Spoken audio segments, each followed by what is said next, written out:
Hello friends, मैं हूँ रीना और मैं आज दिखाने जा रही हूँ आप सबको एक न्यू एक्टिविटी। आ जाइए, देखता है कैसे कराना है। उसके लिए क्या क्या चाहिए। उसके लिए चाहिए पेपर। एक आसान तरीके से कैसे आप पेपर फाड़ना सिखा सकते हो। बच्चे को कैसे करना है।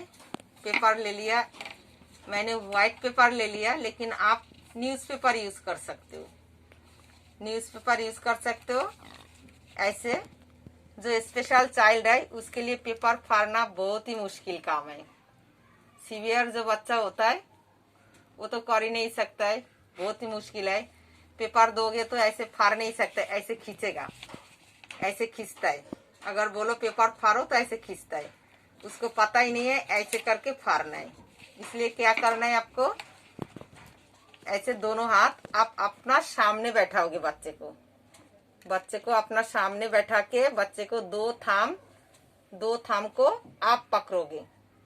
थाम पकड़ के फिर ऐसे सिखाना है, पकड़ के सिखाना है, क्योंकि उसको पता ही नहीं चलेगा पेपर कैसे फाड़ना है। वो खींचेगा, फाड़ने के लिए बोलोगे तो ऐसे खींचता रहता है। तो ऐसे दोनों थाम पकड़ के फिर आप ऐसे करके सिखाओगे धीरे धीरे। गुस्सा नहीं करना तो सीखेगा नहीं। बहुत प्यार से आसान तरीके से ऐसे पकड़ के अगर तुम रेगुलर प्रैक्टिस कराओगे तो एक दिन वो सीख जाएगा, लेकिन टाइम लगेगा। सीवियर बच्चों के लिए बहुत ही टाइम लगता है, और जो माइल्ड है वो तो कर लेता है, एक दो बार दिखाओगे तो।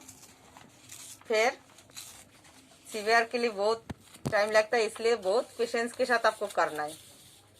ऐसे फाड़ लिया, फिर क्या करना है, जब फाड़ना सीख जाए उसके बाद, फाड़ना सिखाना तो बहुत ही मुश्किल है, लेकिन छोड़ना नहीं है। रेगुलर कराओगे तो सीखेगा। एक दिन में नहीं सीखता है, 2 महीना 3 महीना, ऐसे की भी 6 महीना भी लग सकता है, लेकिन सिखाना है। इसमें क्या होता है, ये जो थाम है उसमें ग्रिप आता है। फाड़ने से थाम में ग्रिप आता है और कंसंट्रेशन, आई कोऑर्डिनेशन बढ़ता है, क्योंकि ध्यान से देखना पड़ता है ना। उसके बाद क्या करना है, जब पेपर फाड़ना सीख जाए उसका डिफिकल्टी लेवल बढ़ाना है।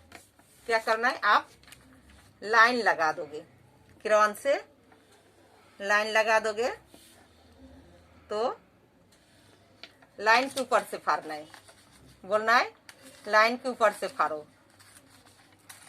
तो लाइन के ऊपर से फाड़ना आ जाए उसके बाद क्या करना है, जब लाइन के ऊपर से फाड़ना सीख जाए तो फिर डिफिकल्टी लेवल और बढ़ाना है, टफ करना है। हमेशा जो एक्टिविटी होगा, जो सीख जाए उसके बाद उसको टफ करना है, डिफिकल्ट बना के देना है। तो एक एक्टिविटी के साथ आप बहुत एक्टिविटी, एक काम के साथ बहुत एक्टिविटी कर सकते हो। जैसे पेपर ऐसे सीधे तरीके से फाड़ना सिखाया, थम पकड़ के, उसके बाद आप लाइन लगा दिया, फिर फाड़ा। उसके बाद क्या करना है, आप ट्रायंगल शेप ऐसे बना दोगे, फिर फाड़ो। सर्कल शेप बना दोगे, फाड़ो। ये डिफिकल्ट होता है, लेकिन फिर भी सिखाना है ऐसे करके। शुरू में तो आपको सिर्फ ऐसे पेपर फाड़ना सिखाना है। उसके बाद जब वो पेपर फाड़ना सीख जाए उसके बाद सीधा स्ट्रेट लाइन लगा के सिखाना है फाड़ना। उसके बाद ऐसे शेप्स बना दोगे, फिर जिग जैक लाइन बना सकते हो। ऐसे शेप्स बना के बोलोगे बच्चे ऐसे फाड़ो। तो जब वो फाड़ता है, ऐसे फाड़ के देगा, तो क्या करना है, फिर उसको बोलना है वाह, इतना अच्छा से आपने ट्रायंगल फाड़ के दिया मम्मा को, इतना अच्छा से किया, आप इतना अच्छा काम कर सकते हो, शाबाशी देना है। पीठ में हाथ लगा के शाबाशी दोगे तो हैप्पी हो जाएगा, खुश होके, और अच्छा से काम करेगा। ऐसे फाड़ के फिर उसको देना है, बोलोगे मामा को हाथ में दे दो। फिर सर्कल फाड़ना है। इसके बाद क्या करना है, आप ऐसे जिग जैक लाइन लगा दोगे। तो जिग जैक लाइन फाड़ना और भी मुश्किल है। फिर ऐसे जिग जैक लाइन फाड़ेगा, अपने आप ही कराना है। पेपर फाड़ना जब सीख जाए, बाकी सारे काम आप बैठ के अपने आप उसको करने के लिए बोलोगे, लेकिन थोड़ा सा हेल्प चाहिए तो हेल्प करना। लेकिन शुरू में हेल्प नहीं करना, क्योंकि उसको सोचने दो जो कैसे फाड़ना है, कैसे करना है। उसको अगर सोचने नहीं दोगे तो कभी आगे नहीं बढ़ पाएगा। फर्स्ट टाइम तो उसको अपने आप करने दो, उसके बाद अगर ना कर सके जिगजैग लाइन तो आप हेल्प कर सकते हो, आप हेल्प कर दो। फिर क्या करना है, बस ऐसे तो जिगजैग लाइन हो गया। उसके बाद क्या करना है, स्पेशल बच्चे जो होता है उसके अंदर स्टॉप करना जो कॉन्सेप्ट होता है। जैसे हम लोग कोई काम कर रहा है, अगर कोई हमें बोले स्टॉप तो हम स्टॉप कर लेता है। उन लोग को अगर पेपर फाड़ने दो तो उनको स्टॉप करना मुश्किल है, पूरा ही फाड़ देगा। तो उसको स्टॉप का कॉन्सेप्ट लाना है। स्टॉप का कॉन्सेप्ट आप कैसे लाओगे, एक लाइन लगा दिया यहाँ तक, पूरा लाइन नहीं लगाना। तो अब देखो पहले बार अब तो समझा, ऐसे बच्चे यहाँ से लेके यहाँ तक फाड़ोगे, यहाँ पर आपको स्टॉप करना है, पूरा नहीं फाड़ना। 2-3 बार समझाओगे, उसके बाद आप साथ में बैठ के देखो।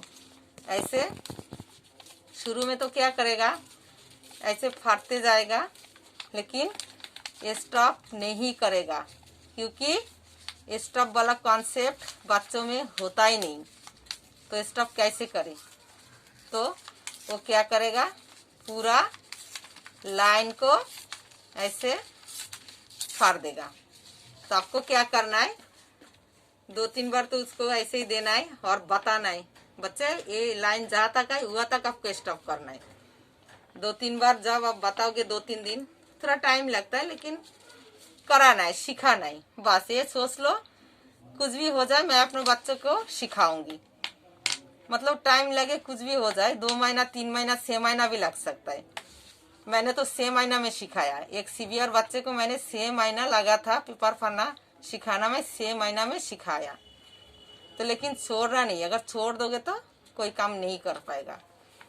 तो फिर 2-3 दिन ऐसे छोड़ दोगे, अगर स्टॉप करना उसके लिए मुश्किल है, फिर आप हाथ पकड़ के यहाँ तक फाड़ोगे और बोलोगे वाह देखो लाइन यहाँ तक फिनिश हो गया, यहाँ तक खत्म हो गया लाइन। तो हमें यहाँ से यहाँ तक फाड़ना है। आप यहाँ तक आके फाड़ के ऐसे करके आप फाड़ोगे लाइन, फाड़ के फिर बोलोगे देखो हम लाइन को फाड़ेंगे, उसके आगे हमें नहीं जाना। देखो हम स्टॉप कर लिया, बस यहाँ तक ही फाड़ना है। तो धीरे धीरे क्या है, लाइन फाड़ना भी आ गया, लाइन को कहाँ जाके स्टॉप करना है वो भी आ जाएगा। तो लाइन जहाँ पर खत्म है वहाँ पर ही स्टॉप करेगा, आगे नहीं फाड़ना। ऐसे करके सिखाना है। हर काम में उसको जब इजी हो जाए, जब सीख जाए, तो आप अपना दिमाग लगा के थोड़ा सा उसको डिफिकल्टी लेवल बढ़ाओगे तो आपको बच्चा और भी ज़्यादा इम्प्रूवमेंट करेगा। तो ऐसे करके फिर क्या करना है पता है, जब ये सारे सीख गया तब आप ऐसे फ्लावर बना दो। फ्लावर बना के फिर फ्लावर फाड़ना भी मुश्किल होता है, ऐसे करके फिर यह ऐसे हाथ घुमा घुमा के फाड़ना मुश्किल होता है। तो ऐसे करके धीरे धीरे धीरे धीरे आप टाप सिखाओ। जितना डिफिकल्टी लेवल बढ़ाओगे उतना ही बच्चे के लिए अच्छा है, उतना ही उसको मेमोरी तेज होगा और उसको ब्रेन उतना ही फास्ट काम करेगा। और ये काम जरूर कराना, ये मत समझना पेपर पढ़ना ये कोई एक्टिविटी हुआ नहीं, ये बहुत मुश्किल काम होता है सीवियर बच्चे के लिए। ये भी एक एक्टिविटी है, अगर ये नहीं कराओगे तो वो जिंदगी भर पेपर ऐसे खींचते रहेगा। ऐसे करके फाड़ना नहीं आएगा, इसलिए हर काम सिखाना है। लाइफ का जितना काम होता है A to Z सारे काम बच्चे को सिखाओगे तो सारे काम आसानी से सीख जाता है, लेकिन टाइम लगता है। ये नहीं है जे 2 दिन कर लिया तो 2 दिन में सीखा नहीं तो सीखेगा नहीं सीखेगा, लेकिन टाइम लगेगा। टाइम लगता है लेकिन छोड़ना नहीं, छोड़ दोगे नहीं सीख पाएगा। इसलिए मैं बार बार रिक्वेस्ट कर रही हूँ, हर काम आप लोग ध्यान से सिखाओगे तो बच्चा जरूर सीखेगा, और एक एक काम सीखेगा तो लाइफ का हर काम सीख जाएगा। तो दोस्तों आप लोग ध्यान से काम करो ये बच्चे के साथ, और घर बैठ के और भी न्यू एक्टिविटी आप लोग कर पाओगे। बहुत सारे एक्टिविटी मैं अपलोड करूंगी। आप लोग देखिए, शेयर कीजिए, सब्सक्राइब कीजिए। जिनका बच्चा घर पे है, थेरेपी नहीं करा सकता है, पैसा नहीं है, और ये जो थेरेपी क्लास होता है बहुत ही महंगा क्लास होता है।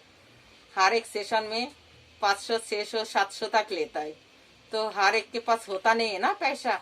इसलिए आपका एक शेयर करने से अगर कोई बच्चे का लाइफ बदल सकता है, कोई काम करा सकता है, तो आप लोग जरूर, आपका जान पहचान वाला कोई हो तो जरूर उसके साथ शेयर करना, सब्सक्राइब करना।